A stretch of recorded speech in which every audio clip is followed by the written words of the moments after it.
3, 2, 1. Ladies and gentlemen, it's the Nittany No Huddle Podcast. From Philadelphia to Los Angeles And everywhere in between. filmed at the Nittany No Huddle studio. It's Jordo, Zach, and Coach Deven covering all things Penn State football all the time. This is from 45 and it's blocked. Lions scoop it up. Brad Haley will score. And here we go.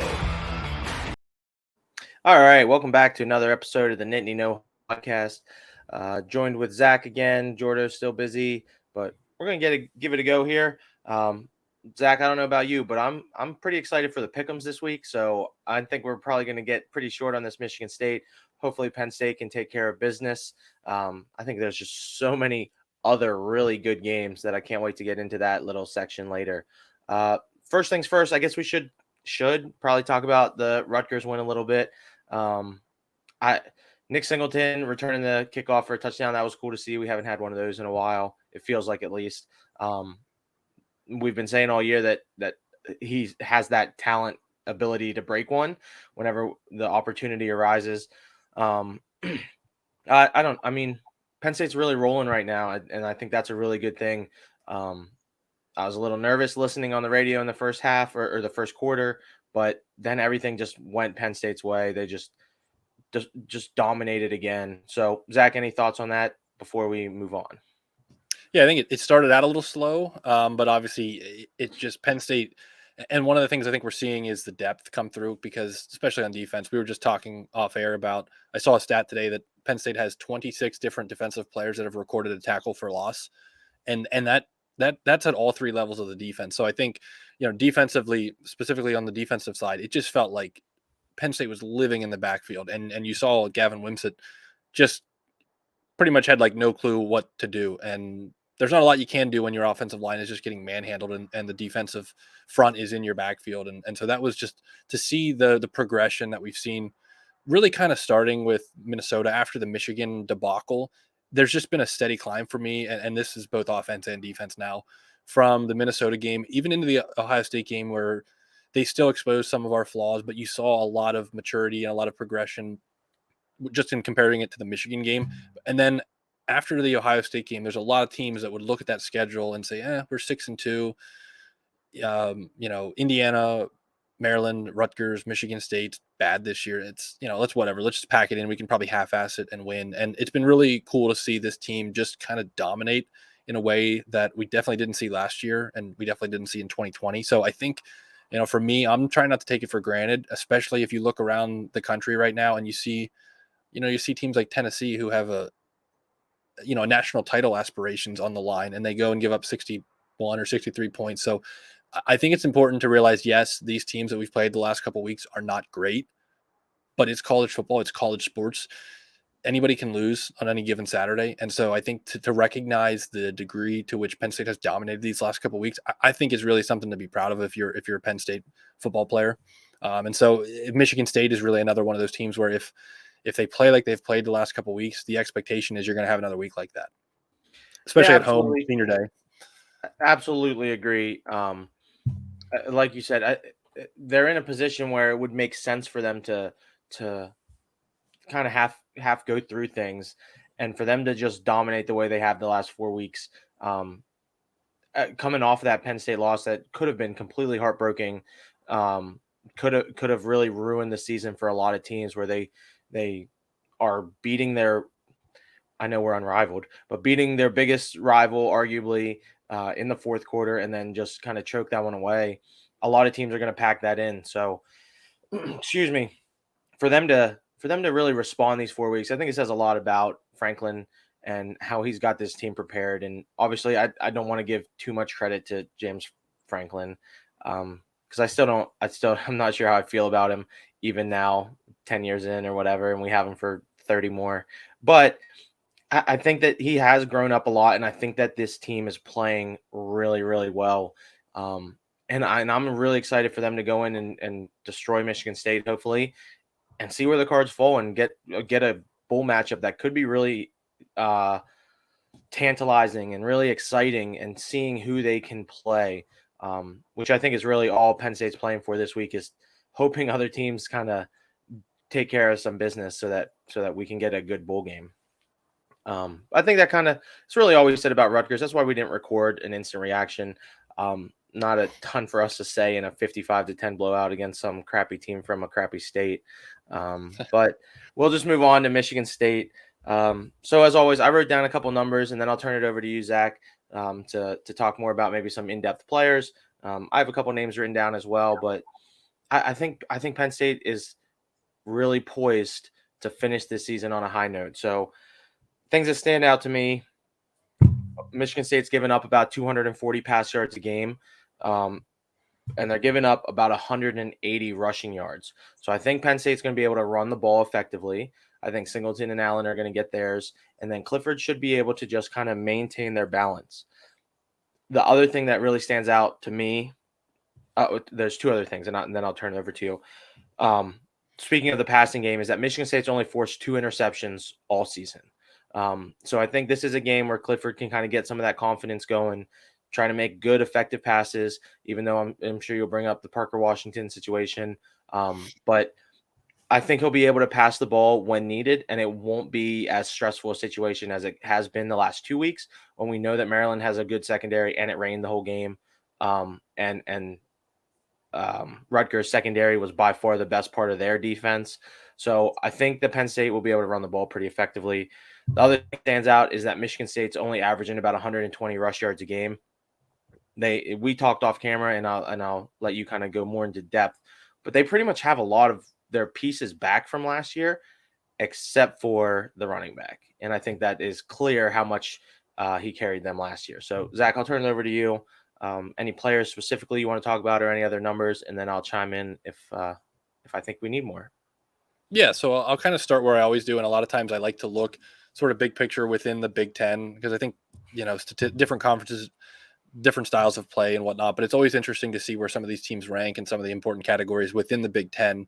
And if you recall last year, Michigan State was horrible at pass defense. They were like the worst team in the country in pass defense, and that's not hyperbole. And I think the only reason we didn't beat them in East Lansing was the snowstorm made it kind of difficult to throw, and they basically forced us to run and we couldn't. But in any event, they really haven't improved in that category this year. They're second from the bottom in the Big Ten as far as pass yards given up per game. Indiana is the only team that's worse. But what's also telling is, unlike last year where I think they were pretty solid against the run, they're also bottom of the barrel in the Big Ten. Only Indiana, Northwestern, and Nebraska are worse in run defense. And that's certainly not company that you want to be keeping this time of the year. So I think if you look across the board from a statistic standpoint, the numbers bear a pretty obvious truth. And especially in comparison to Penn State, just a couple of the percentage categories that we always love to talk about, and Jordan always loves to talk about too, I know for sure. Red zone and third down. So red zone offense, Michigan State is 127th in the country. I believe there's only like 131 teams. Yeah, it's not, the at 138, I think. So they're only scoring on 70% of their trips into the red zone. Bad. Which isn't great. Conversely, Penn State is scoring on 94% of its trips into the red zone, which is good for 9th in the country. Defensively, Penn State is holding teams to only 70%, which is tied for 7th in the country. So Penn State has been really good. I think we got to tip our hat in terms of when we get in the red zone, we score. And when we get in the red zone, we score touchdowns pretty well too, because it's a 76% touchdown conversion rate. Michigan State is the complete opposite. They don't score when they get in the red zone, at least nowhere near at the clip that Penn State does. And they only have a 62% conversion rate for touchdowns when they're in the red zone. And I also think they're not getting in the red zone enough because they're not generating enough yards. So it kind of all bears out. And then third down is the same story. Penn State, we have to admit, has not been great offensively. As far as third downs this year, we're ranked 104 in our conversion rate, which is kind of weird because it feels like we've gotten the running game back. We're really good on fourth down, but Michigan State third down, they are tied for 107th in the country at third down conversion rate offensively. And then defensively, they're tied for 58th. So they're not bad on third down defensively.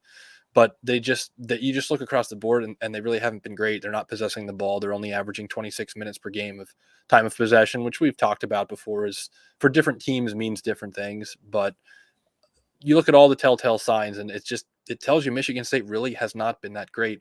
And it's a little weird, and you referenced this because I think they have some pieces back. I think, look, nobody's gonna confuse Peyton Thorne for some of the all time greats from Michigan State, like a Kirk Cousins or a Jeff Smoker or some of the other names. But I think he's pretty competent. I think he's a little bit like a Clifford in that he's not as bad as the fans wish he was. He's kind of like a barometer of what your team is. Like if you don't have a great roster around him, he's not gonna unilaterally or single-handedly carry your team to success. But for how much they've struggled this year, he's got 2,500 passing yards. He's completing passes at a 63% rate. He's got 18 touchdowns to 10 interceptions. That's really not that bad. Your point from the jump is really right on cue. Where I think they've got some decent backs. Jalen Berger, the Wisconsin transfer, is solid. He's averaging 4.5 yards a carry, and Broussard, I think, is their change of pace back, as well as Collins. They're both doing well too, but they're not Kenneth Walker, and they're not dominating to the degree Kenneth Walker did last year. And I think they just rode him. And frankly, he's having a really good year in the NFL. We're not an NFL podcast, but I've got a share of him in one of my fantasy teams, so he's having a really good year. I think he's just the real deal, and he was a huge part of of the type of success they had last year. But then if you look at their receiving core too, I think they've got a couple really nice pieces. Keon Coleman, obviously having a really good year, 50 catches, 700 yards, 7 touchdowns. And if you've seen any of the Michigan State games or any of their highlights, he's a really, really big time player and makes some great catches for them. Jaden Reed is another guy that burnt Penn State last year.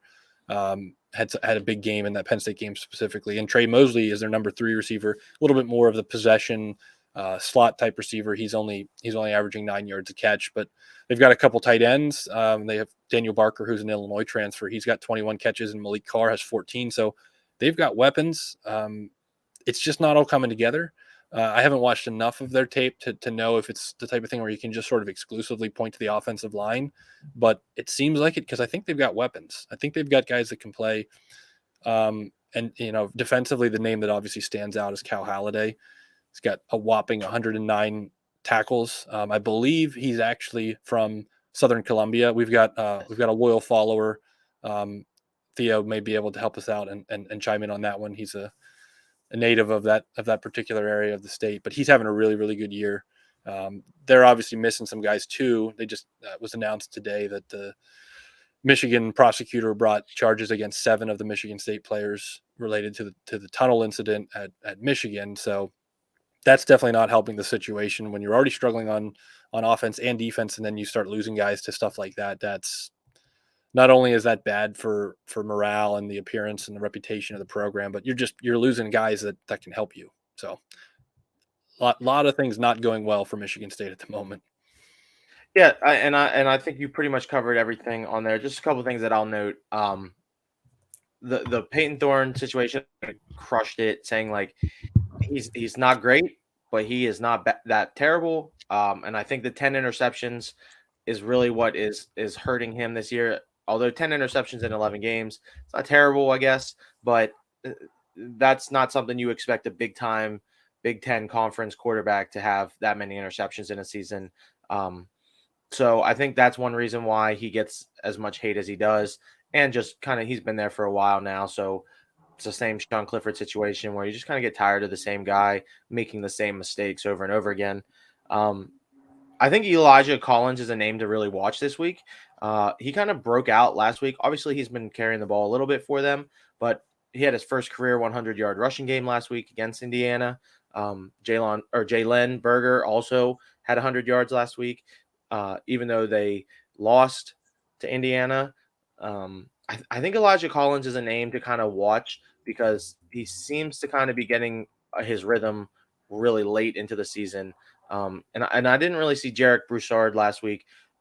He played, but his numbers didn't look that great. So I don't know if maybe Collins is passing him in reps or whatever that situation could be. If you're a Michigan State fan, tell us that we don't know what we're talking about. That's fun always.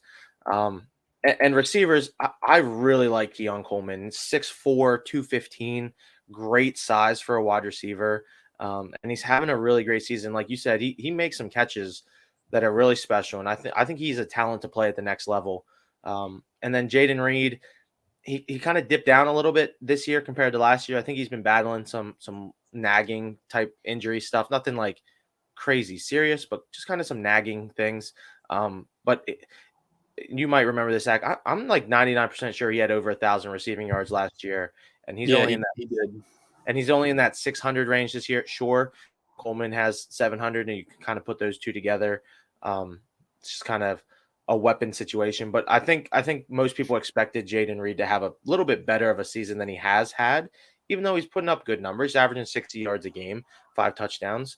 And then the only thing that really stands out to me, and I didn't look at this at all, but until like just right now, looking at the stats, trying to make sure I have my numbers right in front of me, their kicking situation seems really odd to me. And maybe somebody can point that out in the comments that one of them got hurt or something like that. But for the fact that they have 2 kickers that are both 15 of 16 on PATs, just kind of stands out. And again, one of them probably got hurt, and I had no idea about it because I am not looking because I don't care that much. But it's just weird to me to see that both their kickers are 15 of 16. So I don't know if that's something normal or not. But then defensively, the only other name I wrote down, somebody to keep an eye on, is Avery Dunn. He had a big game last week against Indiana, a defensive end. He missed the first few games of the season. He's been battling some stuff, and he seems like he's starting to kind of get into a rhythm. He has 4.5 tackles for loss in their last 3 games. So he's been really wreaking havoc on backfield running backs and quarterbacks. Has don't want to get it wrong, 2 sacks, 4.5 TFLs and 2 sacks over the last 3 games. So I think he's somebody to keep an eye on that Penn State should be alert of, that didn't play at the beginning of the year, and now he's getting some run and some numbers now. So that's pretty much all I had written down that you didn't really hit was Avery Dunn. So do you have anything else or anything that I brought up? Maybe you know the kicking situation that I pointed to. So I haven't caught the kicking situation. It is odd. They've both been pretty consistent on extra points, but regardless of who the kicker is, what's odd to me is they're only 5 of 11 as a team on kicking field goals. So they obviously don't trust either guy, because It just seems like, especially for a team that's not punching the ball in the end zone when they get in the red zone, like we talked about, they've only tried let's see here, they've only tried 7 field goals all year that are longer than 29 yards. So, and they're 3 of 7. So that tells you something maybe to watch if this ends up being a close game.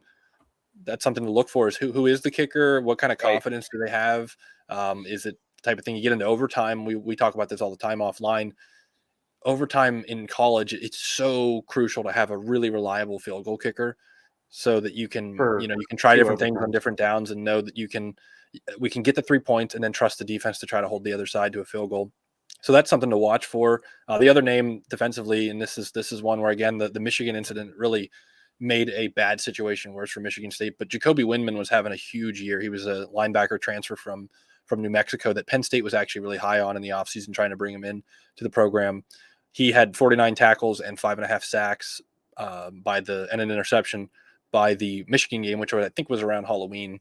So he was having a really good year. He got caught up in that incident and hasn't played since then. And I believe he was one of the guys that got charged today. So just an example of, if you're not one of these elite programs, and you can't afford to not have your guys on the field for whatever the reasons might be, injuries or legal troubles for this type of situation. But he was a guy that's having a huge year and is not there to help them anymore. Yeah, and I've tried not to follow that because the whole situation is just so stupid, and it's just like, what are we doing now? So I've tried not to really follow that. So I don't even know exactly which players are out because of that, if I'm being completely honest. Because again, the whole situation is just so stupid. Like, it hasn't been a problem for however many years, and now this year, everyone just wants to fight in the tunnels. Yeah, and it's just, to me, it comes down to just control and being a better coach and understanding your situation. And I mean, at the end of the day, coaches are responsible for that, even though the players are the ones fighting. So yep, it's a bad look for Mel Tucker, who is making some money there, and it's not great for his look, but whatever, we'll move on because I don't want to talk about it because I think it's stupid. Do you have anything else about the Michigan State game, or any last comments or anything before we go into our score predictions? No, I think that's pretty much, that hits on all the players and the concepts and things that I wanted to talk about as far as this game. It really, again, if you're a Penn State fan, I know Michigan State has burned us in the past, but this really feels to me like it should be another one of the games like we've had the last couple of weeks. Now, I'm not saying 55-10, but it should be a game that Penn State, if they play the way they're capable of playing, it should be another one where you get a little comfortable in the second half. We'll put it that way. Yep, I'm totally with you, and I think that'll transition to our score predictions. So one thing that we didn't say is that Penn State, last I saw, was 18.5-point favorites, which is a whole lot of points against Michigan State for the Land Grant Trophy. I don't care how good or bad either team is, 18.5 is a lot of points. The other thing to point out before I give my score is that Michigan State's fighting for bowl eligibility.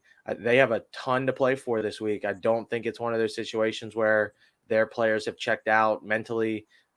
Maybe because I just called out Mel Tucker for not having control of his program, but I would think that they would be playing pretty hard this week to try to get to a bowl game. It's a big deal. You get a lot of extra stuff when you do that, especially in the NIL era. So I think Michigan State has a lot to play for, and I literally just now, and this is not really on topic, literally just now realized I was wearing a green shirt for Michigan State preview. So maybe I shouldn't have done that. But either way, no matter what, Penn State 18.5-point favorites. And I think Penn State covers. I'm saying Penn State 34, Sparty 14. That's my prediction. I like it. I'm kind of in the same general ballpark. I'm thinking Penn State 37, Michigan State 20. They've shown some semblance of an offense over the last couple of weeks since the Michigan debacle. Not a ton of offense, but to me, the bigger issue was last week with Indiana. I mean, I don't know how many of our listeners checked the box score of Michigan State, Indiana, or watched any of the highlights from that film. And, it's one of those like viewer beware type situations, but Indiana completed 2 passes and they completed 1 pass in regulation and they won a game scoring 39 points. So that tells you that same Indiana team that we just played a couple weeks ago that looked dead in the water. And Yep.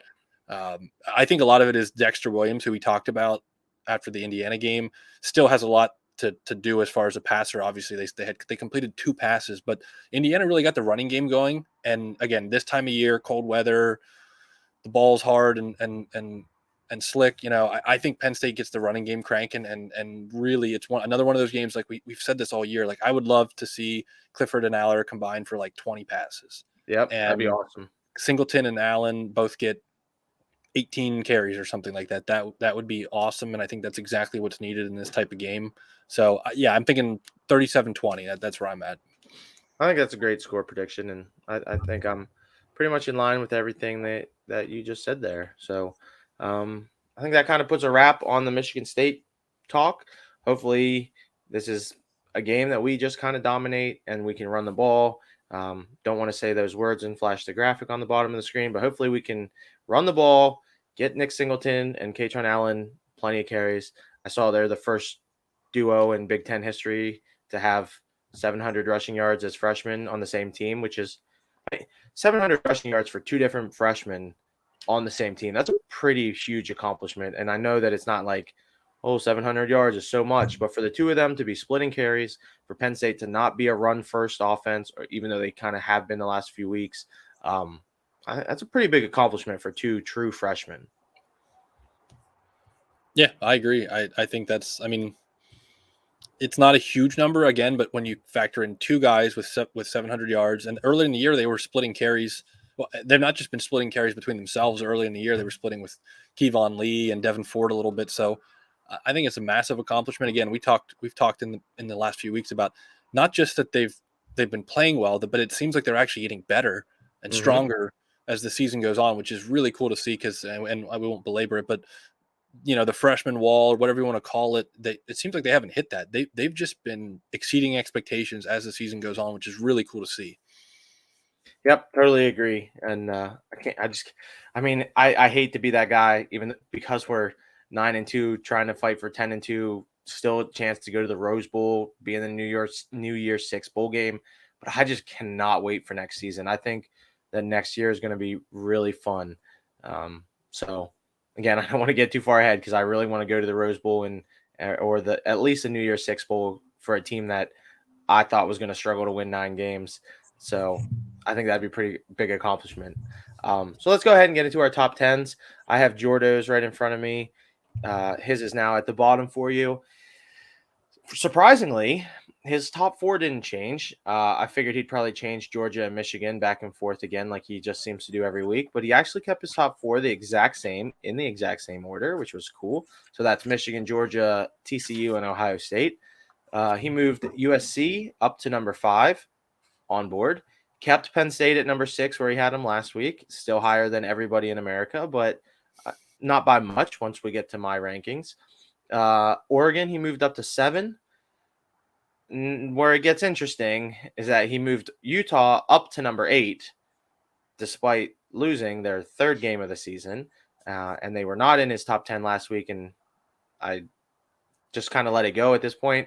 But he moved Utah into number 8, despite losing. Tennessee, he has at number 9. And LSU, he has all the way down at number 10, which is much lower than most people have it. I don't know.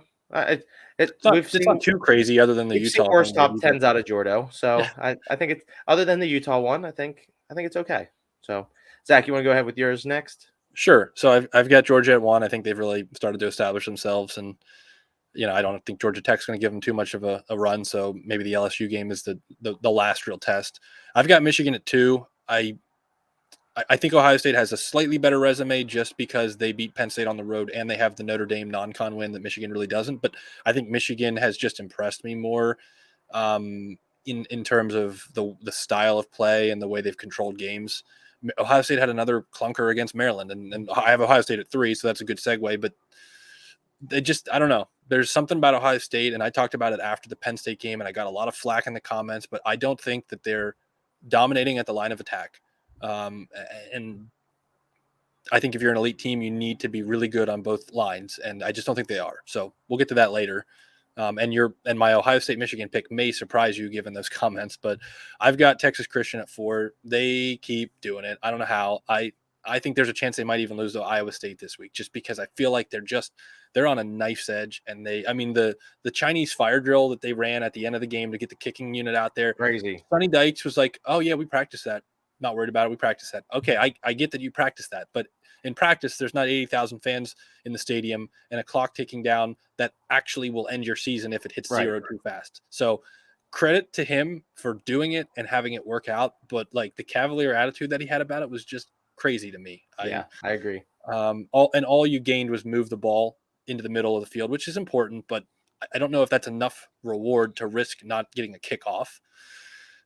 So we'll see. Anyway, I've got USC at 5. I think it's criminal that the committee put LSU ahead of USC, and we can maybe talk about that another time, and maybe it'll work itself out. But I think USC, well, again, the defense still leaves a lot to be desired. That was a pretty big road win at a pretty solid UCLA team, and apparently the committee felt otherwise. This is where it gets interesting for me, 6 through 10. I don't feel good about any of this, and I think all of these teams are within a hair of each other. So results this week, not even like necessarily losses, but how teams look, could shake this thing up entirely for me. I've got Tennessee at 6, and I hate it because you shouldn't be allowed to be number 6 if you've given up 61 points to somebody. But I don't want to be a victim of the moment. I think you got to look at their total resume. 2 of the teams that I have in this jumbled mess behind them are LSU and Alabama, who they beat. So yes, they looked horrible last week. Yes, Hendon Hooker is out, and that might further lead to their decline down the rankings. But I think at this moment in time, they beat LSU and Alabama. So I can't justify putting either of those teams ahead of them. I've got LSU at 7. I've got Oregon at 8. Oregon got a really nice win over, I think, a really solid Utah team. I don't like them as much as Jordan, apparently, but I do like them. So I think that's a big win. And I'll put them at 8. And I'll put Bama at 9 because I just feel like Bama has been just kind of sleepwalking through this whole season. And they lost the games that mattered. They lost the 2 games that mattered most. And then in the rest of the games that they played against competition with a pulse, they didn't look good. And they really haven't. So I have them at 9. I couldn't justify putting Penn State ahead of them at 10. But if Alabama plays another clunker against Auburn and not even necessarily loses, but just plays poorly, and Penn State were to spank Michigan State, I could see myself anyway moving Penn State up ahead of Alabama because I just don't think they've been that impressive. So that's my top 10. I totally am on board with 99% of what you said, except that I do have Penn State ahead of Alabama. So I have Georgia at 1, Michigan at 2, TCU at 3, Ohio State at 4. I think that by having Michigan at 2 and Ohio State at 4, I think it says how much I respect Penn State's loss to Michigan more, because that was a wider margin. And I think the fact that Penn State's playing so well right now and Michigan just waxed Penn State, I think Michigan is better than Ohio State, even though I don't know who wins this weekend. TCU, you nailed it. I don't know how they keep doing it, how they just keep choking early and then just digging this giant hole and finding ways to win. I hope they win their next 2 games, because I want them in the playoffs so bad just to see what happens, because I still don't think they're that good, and they just find ways to win, and it's awesome, and I love it. Ohio State's at 4, USC at 5. I think everything you said I completely echo. I think they're the 5th best team in the nation right now, and if somebody slips up, they are going to a college football playoff. I just don't know if anyone is going to slip up enough. Obviously, assuming they don't slip up. Assuming they don't slip up, because they've got a tough finish. But yes, and obviously Michigan and Ohio State play this week, so you would assume that one of them slips up. But I don't know if I can justify, if it's a close game, either one of them falling out of the top 4. LSU at 6. I get what you're saying about Tennessee beating LSU. Should probably be ahead of them statistically, but LSU is playing pretty well right now. I kind of agree, though. It's just like I don't really feel good about anything after 5. Like, I think my top 5 I feel really good about, and then after that it's just like whatever. I don't really know, but LSU is at 6. Really, I probably should put Penn State ahead of LSU, because Penn State destroyed Auburn and LSU should have lost to Auburn. Yeah. Maybe I should be on the Jordan train and have Penn State at 6 and LSU at 7. But at the end of the day, Penn State just doesn't have any quality wins. When your best win is probably Purdue, when your best win is maybe Ohio, I don't know if that's a really good sign, even though they have the 2 losses I think you could possibly have against Michigan and Ohio State. Oregon is at 8. What could have been for them if they would have just not been on Madden mode 2 weeks ago against Washington and just went to overtime and tried to win the game there. 9, Alabama. I think they suck. I don't think they're very good this year, so they can't be any higher. And another team that really sucks is Clemson. Clemson is terrible, and I think with where the committee has them this week, they are trying to position for Clemson to sneak into the college football playoffs because of the brand, because of the money that they're going to get. And I hate it, because Clemson's not good. They wouldn't beat any team above them in my ranking, in my opinion. And I don't know if they'd even really beat Tennessee if Hendon Hooker was playing.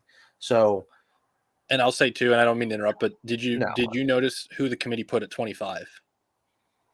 There's a million seven. Louisville. There's a million 7 and 4 teams out there. There's a million 7 and 4 teams out there that could be there.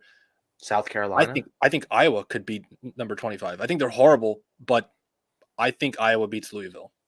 Yeah, I agree. But I think they contrive the whole thing, and so Louisville getting in at 25 is important, so that ESPN can run a metric that says Clemson's record versus top 25. And that Louisville win counts for something, whereas somebody beats Purdue or Minnesota or the Big 12, where half the league is like 6 and 5, but none of them are really bad. Mm-hmm. TCU doesn't get the benefit of, I think, Texas. K-State is ranked and Texas is ranked.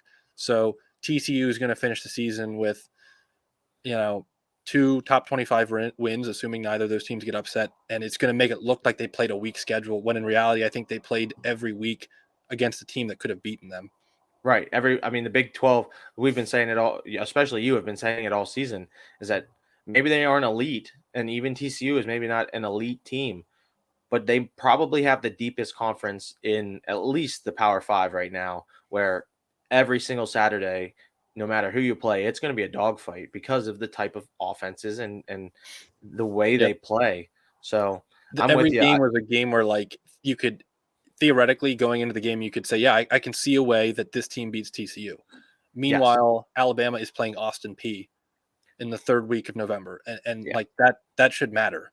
Right. But, I'm totally with you. So nothing we can do about it. So I know, exactly. And it's frustrating.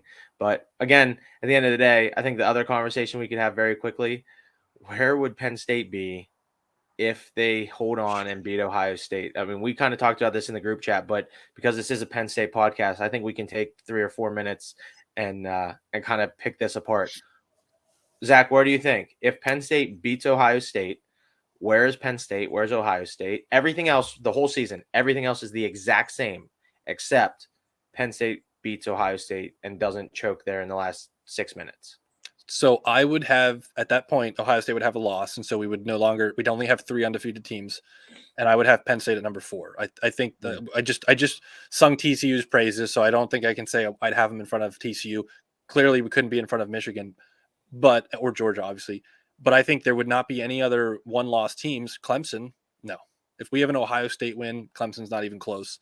USC is close. I think USC would be number 5, but their best win doesn't come close to an Ohio State win. So I think we would be, right now, would be ranked number 4 with a Michigan-Ohio State game that could result in Michigan knocking Ohio State out of it entirely, or Ohio State beating Michigan, and then you have this weird – well, and that's what would get crazy is – yeah, just imagine that. So if Penn State had beaten Ohio State, then going into Saturday, if Ohio State beats Michigan, all 3 of them would have finished 8-1 in the conference.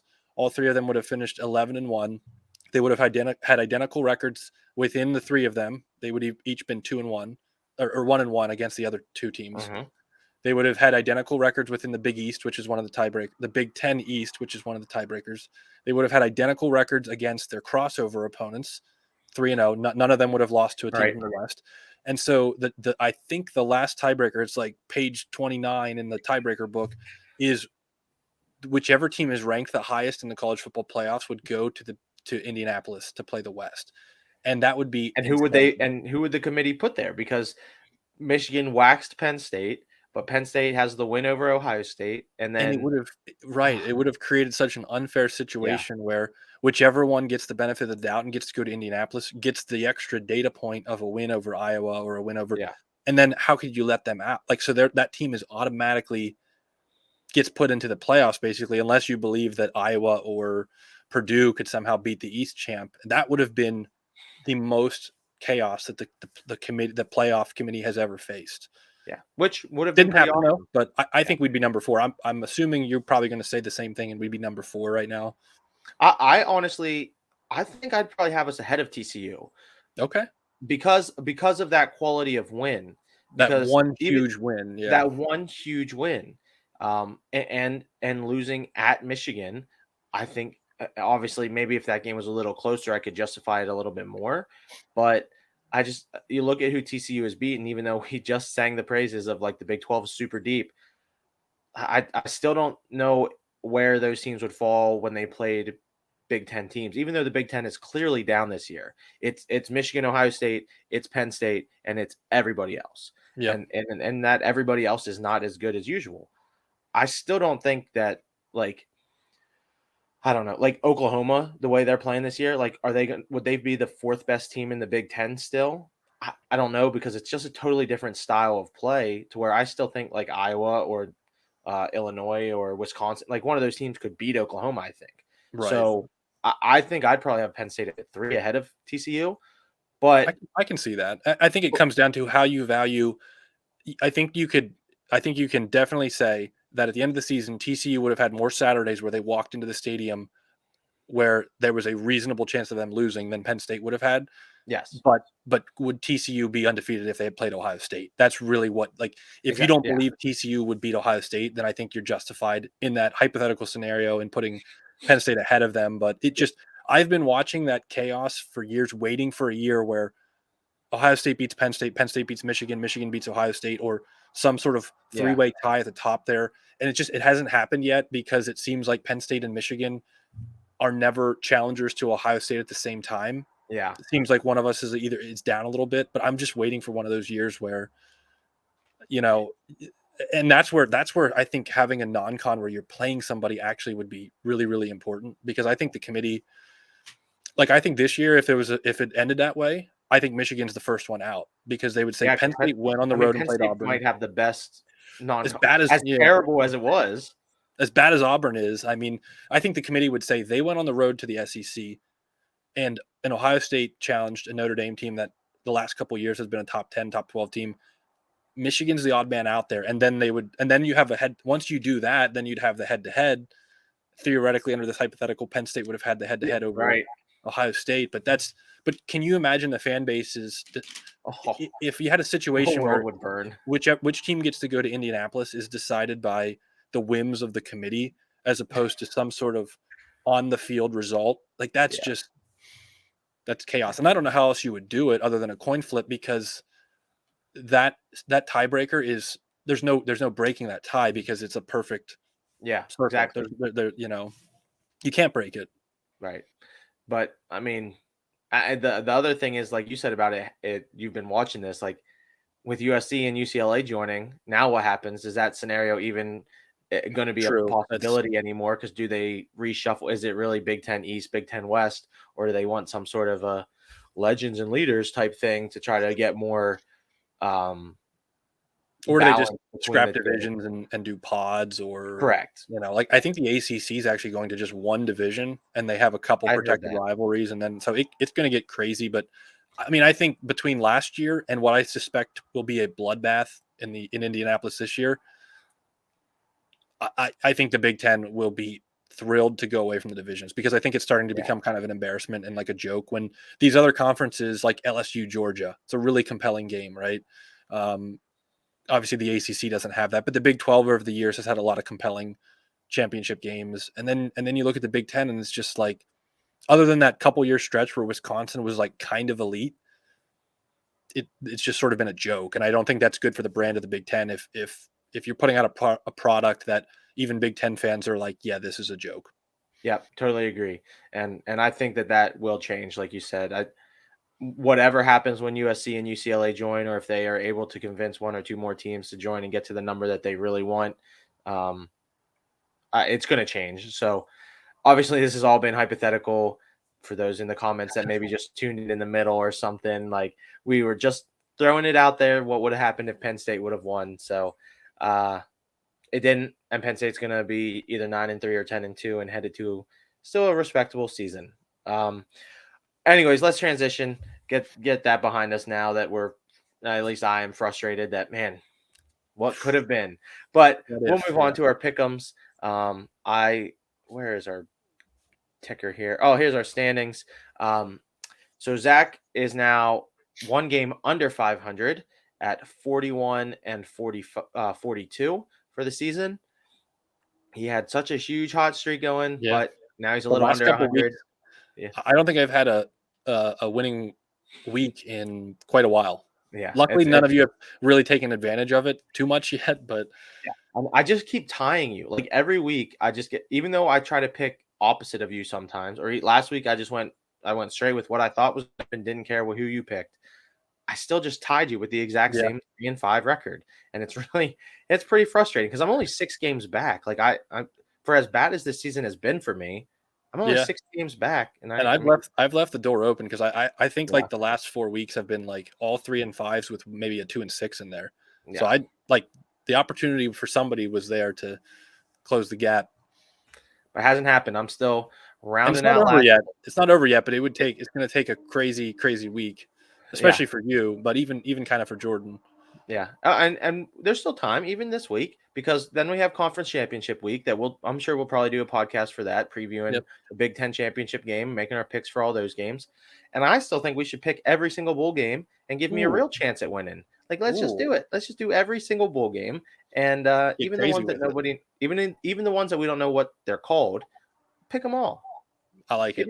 Give me a win. So now it's time for you to take over to give us our games. Jordan sent his picks to the group chat this week, surprisingly. So I don't know if you want to say them whenever we pick, or if you just want me to put them in the comments or whatever. So I have his written down, so I can. Awesome. I can throw his in as we go through. So we'll start with the first one, which I believe is the only game tomorrow evening, which is kind of cool for Mississippi State and Ole Miss to kind of have that brand of like we're the Thanksgiving night game. I think that's kind of cool for the Egg Bowl. So we'll start with that one. We've got Mississippi State 7-4 on the road at a really, really slumping Ole Miss, who's ranked number 20. Ole Miss is only a 2-point favorite at home. Jordan went with Mississippi State, which is interesting because I thought I was going to be the only one going with Mississippi State, which is who I'm going with. I just think right now something's wrong with Ole Miss, and I don't know if it means Lane Kiffin's leaving, but something appears to be wrong because they basically had Bama beat a couple weeks ago and looked pretty good in that game, and they've just really kind of fallen apart. So I am totally on board with you. I think that Mississippi is broken right now. I don't know what is happening. I think Will Rogers is playing so well. Like you look at Will Rogers' numbers for Yeah, he's having a good Mississippi year. State. It is 32 touchdowns and 5 interceptions. That's just insane. I mean, those numbers are ridiculous. And I think that Lane Kiffin's gone, whether he's going to Auburn or something else. I mean, I don't know, but I don't know why you would want to go to Auburn from Ole Miss personally. But I think Ole Miss is broken, so I'm going Mississippi State as well. I like it. So we got 3 for the Bulldogs, and that's And going to be now a cool Ole game Miss is to going to watch. win.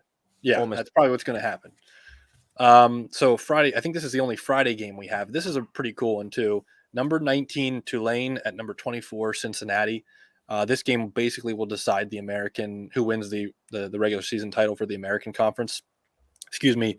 Cincinnati is only a 2-point favorite at home, so this is basically a toss-up game from the Vegas standpoint. I'm going with Cincinnati.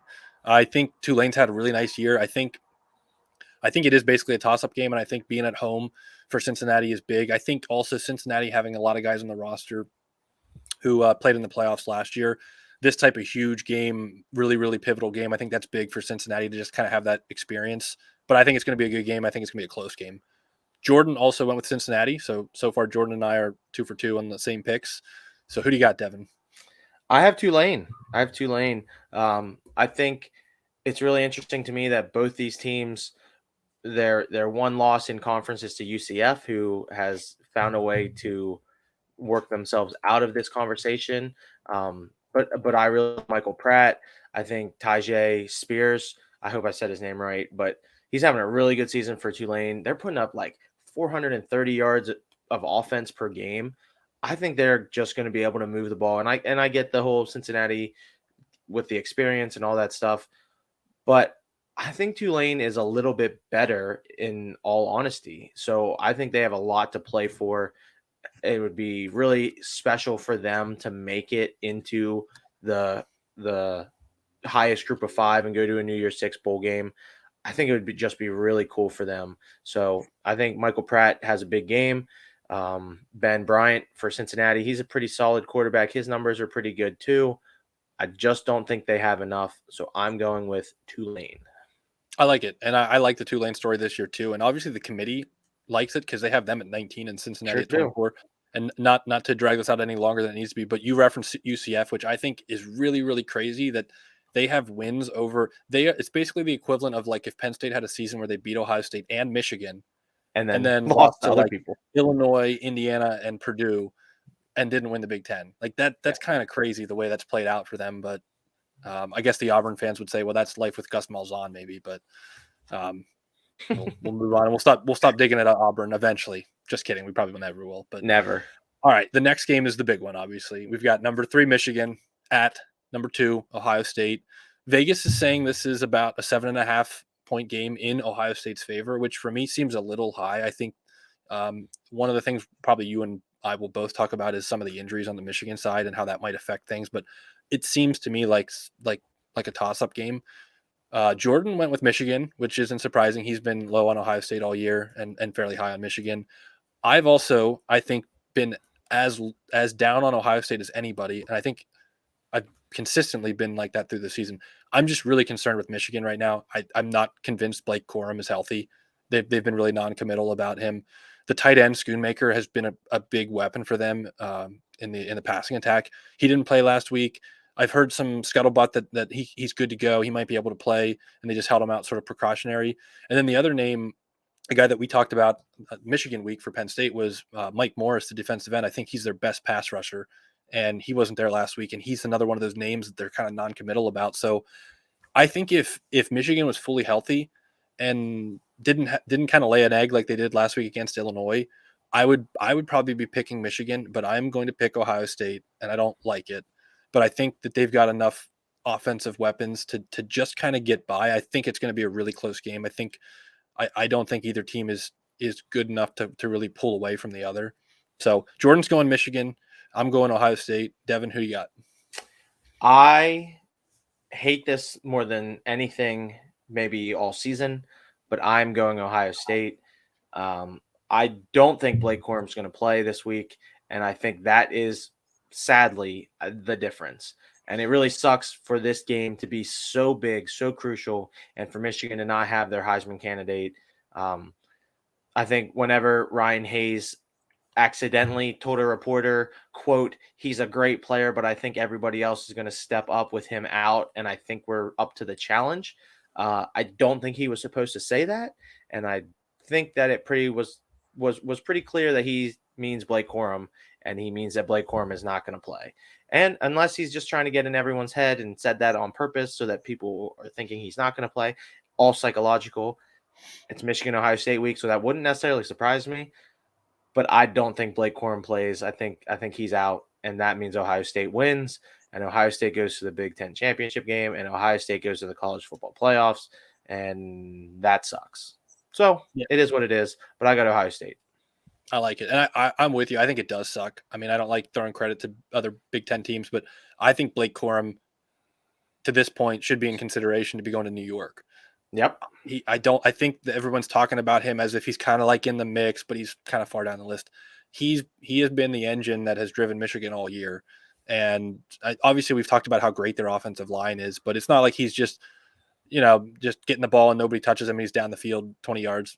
He's been really, really good. He's fast. He's huge. If you've ever seen him up close, he is jacked. I think he's a really, really good player. So it sucks that he may not be able to go. Kind of takes away from that game. But so we've got you and me going Ohio State, Jordan going Michigan. So that's an opportunity for Jordan there. Another game that's kind of compelling based on results from last week. South Carolina going on the road at number 8 Clemson in a rivalry matchup that really hasn't been much of a rivalry the last decade or so. Oddly enough, given what South Carolina did last week, Clemson is a 14.5-point favorite.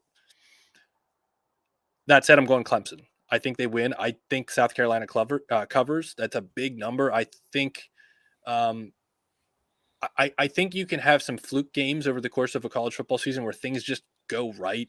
And I think things went right for South Carolina against Tennessee, but I don't think you fluke your way to 63 points. I think South Carolina found some stuff out. I think they started to Spencer Rattler finally. I mean, I saw that he had, I want to say 5 passing touchdowns in the first 7 SEC games. And then he had 6 against Tennessee. And we knew going in that Tennessee's defense was not the strength of that team, but so I feel like South Carolina has found some things out, but I just can't pull the trigger on them on the road against a Clemson team that they just haven't beaten in a million years. So I'm going Clemson. Jordan also went Clemson. He's a big hater of Spencer Rattler, so I'm not surprised that he went Clemson there. But so Deven, are you going to take the bait there, and are you going to go for the 2-for-1? I just can't. Even though I think Clemson is trash, if this game was at South Carolina, I was going to say in South Carolina, which it is, but if it was at South Carolina University of South Carolina, USC East, as we like to call it in our group chat, if it was at USC, I have the Gamecocks, go Cox. But because it's at Clemson, I think Uiagalelei, his last game for the Tigers. I think he comes ready to play. I do, as much as I think Clemson is terrible, I really like Will Shipley. Just a small little shifty running back that just kind of does everything. Just I really like him. And I actually think Clemson covers because I think they get enough pressure on Spencer Rattler that we see the Spencer Rattler that we've seen all season. That was almost a fluke type performance against a terrible Tennessee defense that we've pretty much said all season that their defense just wasn't very good. And I think Clemson's front 4, even whenever they're not that good, they're still really good for Clemson. That's something that they recruit hard as defensive linemen, and I think they're going to be in the backfield a lot. So Spencer Rattler's not going to have any time. So I got Clemson, and I got Clemson covering that 14-point spread. I like it. And as much as I like to bash the ACC, there's no denying Clemson has been really, really good at home over the last whatever it is, 8 years or something. They're just really, really tough to beat in what they call Death Valley, but LSU might disagree with. Another really interesting game, and I'm going to call this the Civil War because that's what this rivalry was called growing up, and I'm not going to be politically correct, but number 9 Oregon at number 22 Oregon State, a team that I've been pretty high on all year that's kind of been under the radar, gave USC a really good challenge. Jordan is going with the Beavers. He's a huge Beaver fan, was fond of using Oregon State in NCAA back in the day. I can't quite pull the trigger. I think the fact that it's in Corvallis is important. I think it's going to be a close game. The spread is only 3 points, so I think that tells you that the gamblers out there recognize that Oregon State's pretty solid. I'm going Oregon. Jordan's going Oregon State. Who you got, Deven? I think I'm going to go with the Beavers too. And I'm sorry for being so immature that I laughed whenever you said that. How much Jordan loves Beavers, but I couldn't help it. Oregon State, you look at the comparative scores between Oregon and Oregon State, and they are so similar. Other than maybe that one or two, like that one game, but the scores are so similar. So I think Oregon State gets it done. I obviously I've been high on Bo Nix. I think he's still having a really great season. I couldn't even name Oregon State's quarterback without looking it up, which is kind of crazy to me. But I know they're run first, it seems like. So maybe that's why I don't know his name. But Oregon State being good, I think is cool too. I really do. So the Civil War is back. This is a big game, and I've got Oregon State. I like it. Yeah, they and I actually I'm the name of the quarterback is escaping me, but they've got a really good running back. Dylan Martinez has been really good. Oregon State actually beat Boise at the beginning of the year, who kind of looked bad, and now all of a sudden it's going to win the Mountain West. So I think you're right. I think if you look at the schedule and some of the scores, they basically got killed by Utah, lost to USC really, really close, lost to Washington really close, and they've handled business against everybody else. I mean, they've beaten the bad teams in the Pac-12 convincingly. So that's a fun game. I really like that rivalry. I'll definitely be watching that one. Another rivalry game. This one little closer to home in the podcast. Minnesota at Wisconsin. I think this is the Paul Bunyan Axe Trophy, which historically has just been dominated by Wisconsin. I'm going Wisconsin. Jordan's going Wisconsin. I don't like it. I want to pick Minnesota. I think if Minnesota was getting anything in the passing game right now, the way that Mo Ibrahim is just like carrying Minnesota right now is just literally shameful how the guy has no help. And it if you watched any of the Iowa game last week, he had like 36 carries for like 260 yards or something against what we've talked about all year is a really good Iowa defense. Yeah. And they were marching, score was 10-10 late in the fourth quarter. Minnesota was in field goal range, and Ibrahim fumbled on third down on like 3rd and 4. And that was the back-breaking play. And it's just a shame for a guy that's carried that team. And Tanner Morgan being out, I think just it sucks. As a Penn State fan, I wish Minnesota. I feel like you look back at Minnesota's season at the end of the year, and you're gonna be like, they could have been 10-2. They probably could have been 10-2. And that would have been great for Penn State because maybe that's the signature victory that it looks like we're not really going to get. So anyway, all that to say, I can't buy into Minnesota in this one. I'm going Wisconsin, and Jordan was going Wisconsin as well. I'm going Minnesota for the exact reasons that you said that you were going Wisconsin, because Ibrahim is going to have one heck of a going out party, and he might rush for 500 yards. Like they're going to give him the ball every single time. And I kind of thought Wisconsin was turning over a new leaf about halfway through the season. I thought Wisconsin started playing pretty well. They had that Purdue win.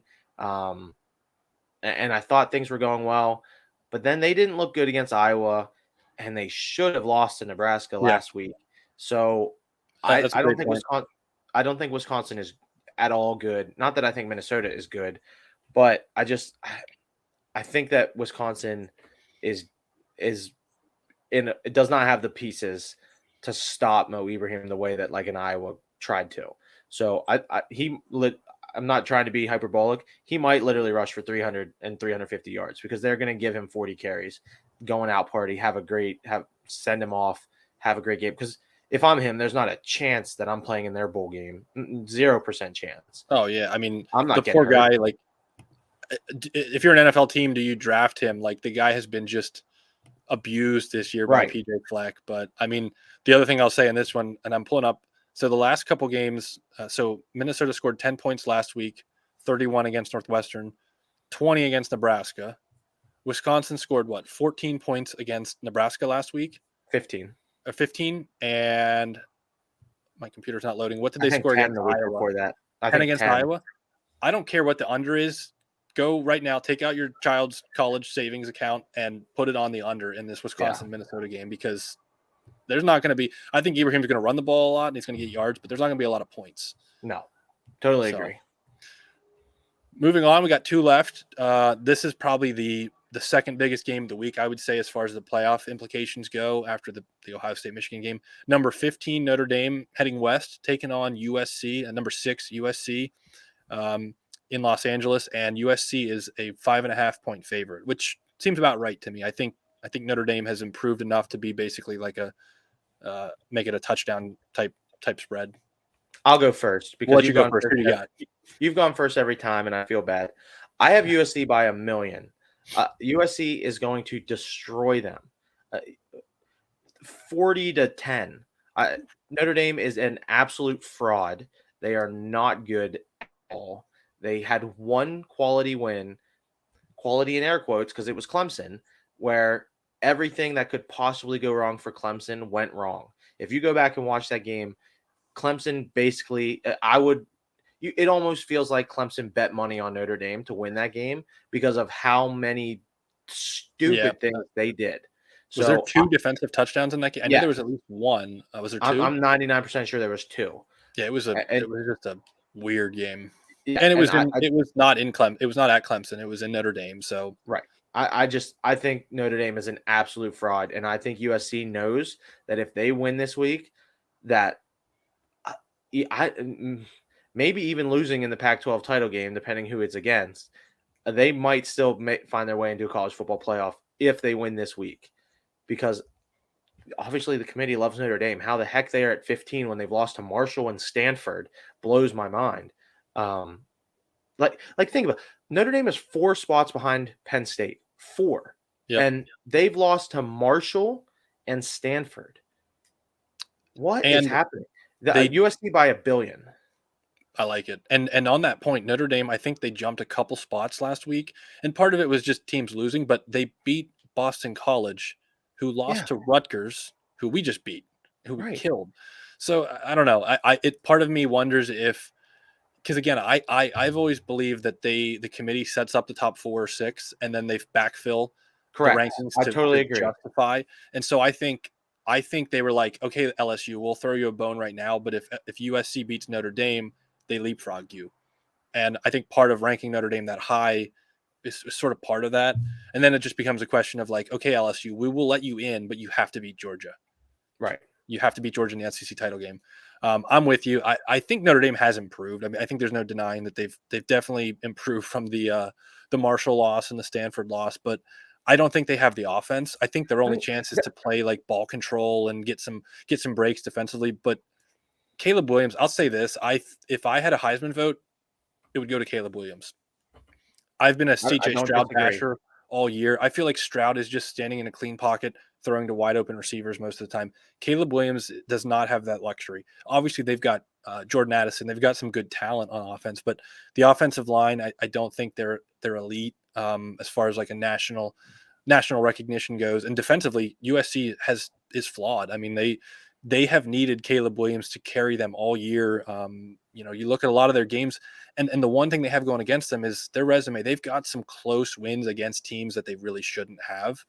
But part of that is like, even against the bad teams in the Pac-12, Caleb Williams has had to work to will the team to victory. And if you watch, I mean, like that the UCLA game last Saturday, he made some throws that were just unbelievable, like rolling to his left, like Patrick Mahomes-esque type throws. And I don't see that from Stroud, and maybe I'm a hater, but I like Caleb Williams. You I think he should win the Heisman. I think if I was an NFL team, just from the tape I've seen, I'd be way more excited about this kid than Stroud or any of the other guys. So I like USC as well.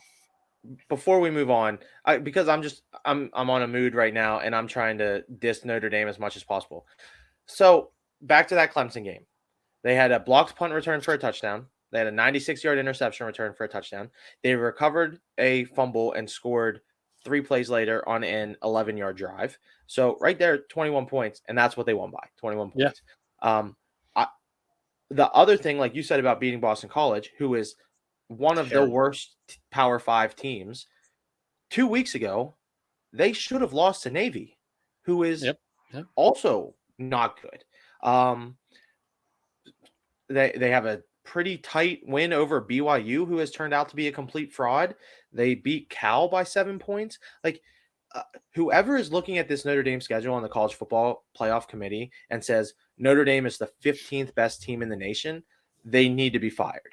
They have to be, because it's not accurate. Like, yes, I know they're playing a lot better. They have a win over Clemson, who is okay. I mean, they're a top 12 team. But you can't look at that schedule and tell me that Notre Dame is one of the 15 best teams in the nation.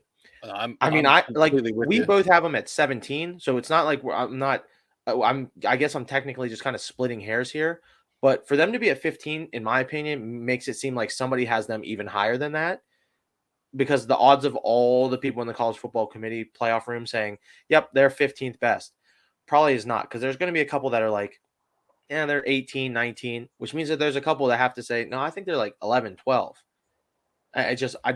I hope USC destroys them. Yeah, you've got me ready to run through a wall, and I wish I could go back in time and change my rankings. I know I want to take them out now. Upon further, and I mean, I knew that the Marshall loss, and I mean, it really all comes down to the Clemson win matters, and you can't just pretend like it doesn't. And I'm not saying that's what you're doing, but I think like if you turn that Clemson game into a loss and they're 7-4 instead of 8-3. I think they're like the 48th best team in the country or something, like resume wise. Like that's how much their resume sits on a knife's edge with respect to like that Clemson win is everything on one side of the equation or on one side of the scales. And then you have lost to Marshall, who Marshall didn't even turn out to be any good. You have lost to Stanford, who is objectively horrible. Very, very narrow win over Cal, who is objectively horrible. Narrow win over Navy. I'll give them a little bit in terms of playing the service academies. It's kind of tough to get up for that. And so I'll give them a little bit more of a break than you will, but getting up for that's like one of the biggest rivalries. Notre Dame. Yeah, Navy, no, I mean, they're not good. If they're not getting up for that. There have been years in the recent past where Navy or Army is actually good. And especially Navy, they've had some good teams over the years. Yeah. And they've beaten Notre Dame in like recent memory, but I'm with you. I think USC wins. I just think USC is pretty much going to score 35 or 42 points on everybody they play. I don't care how good your defense is. Maybe not like Georgia, but I don't see how Notre Dame scores enough points to even keep that a game. They would need like ball control offense, get some turnovers on defense, slow the game down, elite punting. All of those things would have to happen simultaneously to give them a chance in this one. So, and how many passing yards do you think Drew Pine had? He's the Notre Dame quarterback. How many passing yards do you think he had in that Clemson win? Well, I'm going to guess something ridiculous because I'm assuming that's what you're going for. I'll say he had like 87 passing yards. 85. Woo! 85. That's it. That's not an elite team. Yeah, I'm with you. And it's rare that all three of us go the same route. And so we did on this one, which I think is pretty telling. So yeah. Stupid. Well, enough on Notre Dame. We'll move on to the next one. And this is the final one. Another a cool Pac-12 rivalry game. Number 13, Washington on the road at Washington State. And Washington is only a 2-point favorite in this one. So this is an interesting one. We'll go with Jordan. Jordan's going Washington. I think he's been somewhat high on Washington most of the year. I feel like I haven't gotten – I think I've been very conventional so far through our picks. So I'm going Washington State in this one. They're kind of like my Oregon State pick that you had, or sort of your Oregon State pick from a few games ago, where I think if you actually pull up Washington State's schedule and look at it and their scores, they're 7-4, but I think it's a little surprising. They had Oregon beat. They played USC pretty close. They I'm trying to think of the other. I think they played Utah pretty close, so they have a Yeah, lot of lost by close 40 losses, Utah. and they don't have any ugly bad losses, and they've largely taken care of business against the bad teams that they have played. So they're kind of like Oregon State. So I think one of those two, Oregon or Washington rivalries, results in an upset. You're picking the Beavers to do it. I'm picking the Cougars to do it, and maybe you're picking both. I should wait and see who you got, but Jordan's going Washington. I'm going Washington State. Split the tie for us. This is a really tough one for me because I think on paper and the eye test, I think Washington is a little bit better. Obviously, that's reflected in rankings again because Washington is floating around 12, 13, and Washington State is not ranked. But I think you bring up some really good points about Washington State in that their 4 losses are to 4 pretty good Pac-12 teams. You got Oregon, Utah, USC, and Oregon State. When your worst loss is Oregon State, I think that's a pretty good sign for how competitive your team has been. And like you said, they should have beat Oregon. That was the game where Oregon got a pick 6 like super late, right? I think. Yep. So I mean, you win that game. That was their first loss. You win that game, and it changes your season completely because now you have a lot of momentum going into these other games. All that to say, I think this is going to be a really good competitive. This is a great thing about Thanksgiving week in college football is that this is one of those rivalry games that people care about more than like their children. Like they care about, and if you live in Washington, you care about this game more than some people in your family. And I it's just so cool to me. I think I'm going Washington. I don't really like it, but it gives me a chance to not pick with you again. And I just think Washington's slightly better. Michael Penix, his numbers are absurd too. He's having I a mean, really good year. Nobody's talking about it. right. Well, I think people were kind of talking about it, and then they lost a couple times, and then people stopped talking about it, and now they're just kind of too far out to really make a difference. But his numbers are pretty ridiculous too. So I'll go with Washington, even though I don't really feel great about it. So Yeah, I think it definitely has the potential to be a close game. And a lot of these, there's kind of like the top 6 teams in the Pac-12 that are ranked right now, and then the rest of the league is kind of, well, I guess Washington State's not ranked, but after Washington State, the rest of the league's pretty crappy. But yeah. those top teams have largely played a lot of good competitive games against each other. The one thing, and while we're talking about Washington and Penix, I pulled up their schedule just because they got to be, we were talking about Penn State with what if. They had that big win over Michigan State, who ended up being not very good. They go on the road and lose to UCLA. Okay, that's okay. You get one loss, right? Then the next week they go on the road and lose at Arizona State, a team that's bad that they have no business losing to. And then from that point on, they start taking care of business. They beat Oregon State. They have that huge road win at Oregon. And so if they just beat Arizona State, a team that they absolutely should have beat after the UCLA loss, they're coming into this week 10-1 right now, and frankly, they're probably in the mix for the playoff. They would have the tiebreaker over Oregon, so if they win this game, they would have been going into a USC Washington Pac-12 title game where both teams conceivably could be 11-1. So I know it's a little off the path for our podcast, but man, if I'm a Washington fan, I'm thinking the team that employed Herm Edwards, then fired him this year. Like if we just beat that team, Yeah. But a lot of teams have that type of what if scenario that they can play after the season. But Yeah, I mean, man, they're definitely a fun program season. I think on the rise though, and they actually just locked up Kalen DeBoer, the head coach, who was the Indiana offensive coordinator when Penix was at Indiana, which is kind of interesting. So I think that was a good hire. It's obviously working out pretty well early on, and I think college football is fun when there's a couple different powers in the Pac-12, and obviously that's kind of the writing's on the wall with USC and UCLA leaving, but there will be a vacuum for somebody out there other than Oregon to kind of have some growing room or room for expansion, and maybe it's Washington.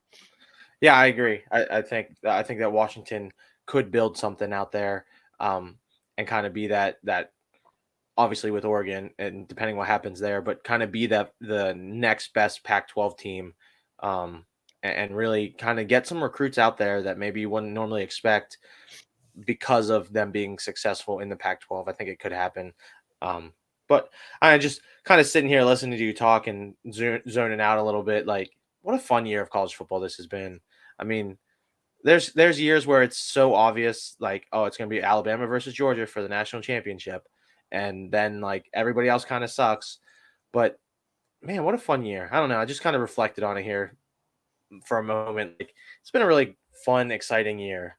Yeah, I completely agree. And sticking with the Pac-12 talking point, I think how I would summarize it is going into next week, unless some weird things happen this week, you will have conference championship games for each of the Power Five conferences where the playoffs are on the line, right? Yeah, I tend to think that Clemson is really, really out of the mix unless all hell breaks loose. But theoretically, the ACC championship game matters because if Clemson wants to make the playoffs, they got to win that.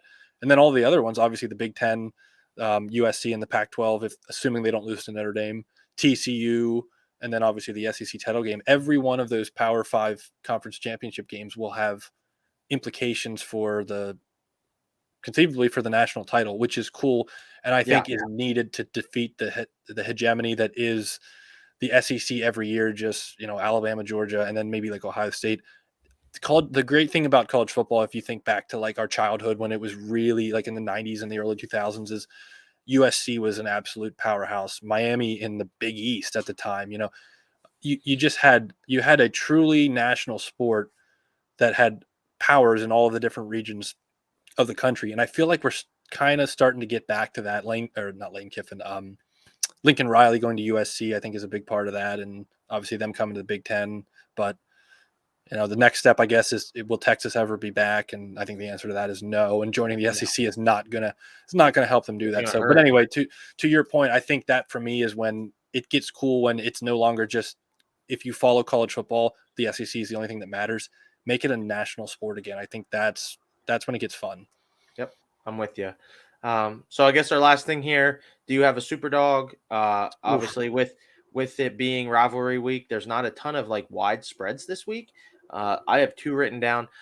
While you're looking, I'll let you go first. I had preliminary looked at a few and now I forgot them. So first of all, I did lose my streak last week. I went with my heart and went with UConn. The one I should have went with, which I told everybody on this podcast, was Liberty losing to Virginia Tech, and it happened. I should have went with that, but I went with my heart, went with the Huskies instead of going with my head, which is why I don't gamble and why I don't ever bet on any of these super dogs that I tell you all to pay money for, because I vote with my heart too much. So I have 2 potential super dogs, and if you have one, I'm going to let you go first because I don't want to take it, is really what it comes down to. So even if you need me to fill some airtime here for a couple seconds, keep talking. Yeah, that's fine. I had one and I'm struggling to find it. That's all right. What was the other one I said last week? Who was yours last? Boise and Wyoming. Oh, I found it. Mine was Boise, Wyoming. Did not work out for me. Yeah. 1 second here. Sure. It is a tough week with rivalry week to try to find. Yeah, there's a lot of close games. Yeah, a lot of spreads that they keep it tight just because of the rivalry nature of the game. I'm going to go with Coastal Carolina is plus 14 going on the road at James Madison, who's having a good year, but I don't understand that line at all. I think Coastal Carolina easily covers, even with the backup quarterback, and maybe outright wins it. Yep, that was mine. That's why I wanted to let you go first, because I figured if I took that one, it would be pretty hard for you to find one. But I think Coastal Carolina covers that as well. I almost bought tickets to that game. If it would have been an afternoon game, I probably would have went, but I have a basketball scrimmage in the morning. It's going to be like in the low 50s and sunny, and James Madison is such an easy drive for us from Central PA. You just hop on 81 until you get there. $13 tickets for decent seats. If you're in that area, go to that game, because I think that's going to be a good game. Coastal Carolina wins it in the end. So I'm actually going to make you a little mad here with my super dog, because you took Coastal Carolina. I have Northwestern getting 14 points against Illinois at Ryan Field. And we have said all year that Northwestern does not quit. And it doesn't matter that they're 1-10 right now. They don't quit. And I think Illinois is kind of faltering without winning the Big Ten West. And I think Northwestern upsets them, finishes their season on a high note, and I think it gives them some momentum moving forward. So I'm going to take the Wildcats, even though they're terrible. I'm going to take them to beat Illinois. I like it, and I think Illinois. You hit the nail on the head, and I think Chase Brown is hurt. Between the losses that they've experienced the last couple of weeks, and then Chase Brown being hurt, and then the Michigan. I mean, they got screwed at the end of that game. They're definitely ripe for the upset, and I think you're right. Northwestern. Say what you want about them, they're clearly not that talented, but they have. I mean, they gave Purdue a game last week. They're not giving up on the season, which is. It sounds like coach speak, but when you're 1-11, it's really, or 1-10, it's really easy to give up and just roll over. And it doesn't appear that they're doing that. Nope. I have so much respect for that program and for them. I mean, for them to play the way they did a couple weeks ago against Ohio State, and obviously I know the situation, the weather was terrible. They're on like their fourth string quarterback at Northwestern right now. I think he's a walk-on, if I remember correct. Yeah. I mean, there's no reason they should be in this game on Saturday. Illinois should destroy them, but they're going to be ready to play, and they're going to want to go into this offseason with a win under their belt, trying to build that momentum and saying, hey, if we get in the weight room a little extra hard, next year we won't go 2-10, or next year we won't go 1-11. So I think they're going to be ready to play. So that's mine. I like it. Any other last-minute comments? This went way longer than I really anticipated. But like I said, I was so excited for the pick'ems. I really wanted to roast Notre Dame for a little while. Kind of went on a long tangent there, and I'm still mad about it. But the pick'ems was much. I like it, and that's what's fun about this time of the year. And it becomes more fun. And I feel like as a fan, and I'd be interested to hear in the comments if others feel this way. It's a lot more fun to pay attention to the college football playoff and the rankings and the New Year's Six if your team is in the mix. And Penn State's obviously they're not going to go to the playoffs, but they're sort of in the mix. And last year, this time of the year, it was brutal, right? Because it felt like earlier in the year we saw when the game's on TV and you see the single digit number next to your team and you're like, man, we're top 10. That was brutal at the end of the year. And it was kind of like, I don't want to look at the rankings. I don't want to look at the bowl matchups. Like I don't care. It's too painful. So to be at the point we're at now, it makes it more fun at the end of the year. And Deven, your point about how fun this year is, but there's so much that's still left on the table. I mean, you've got, I think, probably 8 teams that could go to the playoffs right now. I think Alabama, Oregon, Penn State, that's Tennessee, that's the cutoff. But everybody above that is still in the mix. Yep, I'm with you. So we will be back next week. I would assume we're probably not going to do an instant reaction. Again, the game is at 4:00 on FS1, which means that instant reaction's coming out at midnight or a little later. Probably just skip that. And because Penn State won't play next week, we'll probably just save our recap, kind of talk about it the way we did today. Again, just keeping fans updated on what we're doing since we have such loyal fans here on Nittany No Huddle. Appreciate all of you. And this will probably drop, I guess, on Thanksgiving, which is kind of weird. Maybe I'll wait till Friday, but I feel like I should probably just put it out tomorrow on Thanksgiving. So we'd be remiss without saying happy Thanksgiving. And hopefully you watch a lot of football and enjoy NFL, and then Mississippi State and Ole Miss battle in the Egg Bowl. But we'll be back. We're not going anywhere yet. We have some bowl game predictions that we got to try to shore up if we're able to do all, what are there, 50 bowls now? Too many. It's going to be fun. Maybe we don't talk about all of them. Maybe I'll make a graphic and we'll just put up a graphic for the terrible ones, and then just talk about like the good ones or the Big Ten ones or something like that. But either way, we got a lot more to cover.